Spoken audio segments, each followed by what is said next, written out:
For the last 4 years, the Washington Institute has honored scholar-statesmen who have demonstrated extraordinary vision and courage throughout their careers. Tonight, we continue that tradition. Today, the Middle East is poised for change. From Morocco to Yemen, the people of the region clamor for democracy, freedom, and the chance for a new life. Our honorees are symbols of that yearning.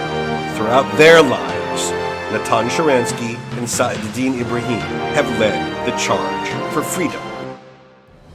They share a story of struggle against oppression, a story of great personal sacrifice, of vindication, and of work still to be done.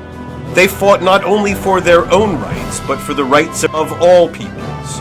They are the founders of movements, reluctant icons, the inspiration for others who struggled with them and after them, and they were, throughout, willing to brave the consequences. If you believe in something, if you're a true believer, then you have to be prepared to take some risks.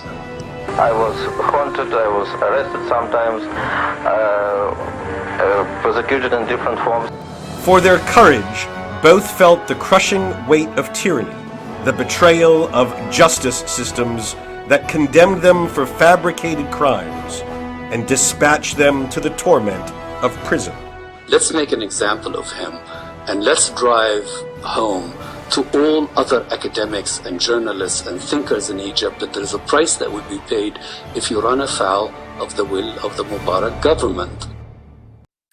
Undaunted, and with the steadfast and formidable efforts of their families, they brought international pressure to bear on their oppressors, and they eventually prevailed in securing their freedom and the freedom of millions who supported their quest for change. I think of the sight of Natan Sharansky, still in the dominion of his KGB captors, zigzagging his way across the tarmac after they ordered him to walk a straight line.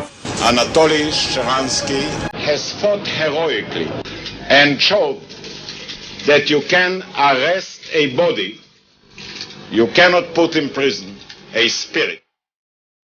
They emerged from prison stronger, more determined opponents of autocracy, more resolute believers in the power of freedom to change lives and build peace.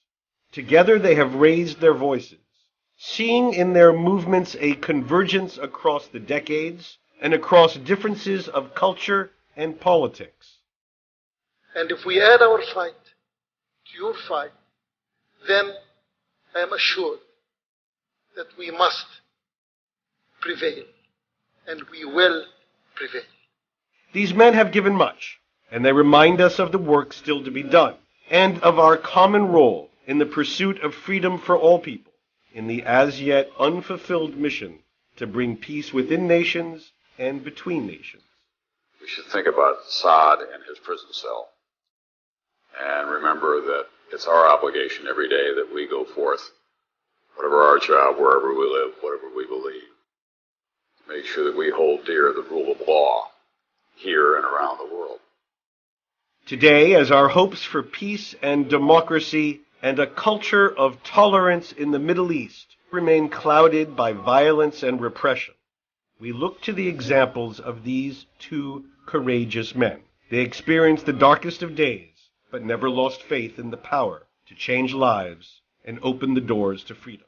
Today, they continue to believe that democracy and peace will eventually prevail in the Middle East. They are an inspiration.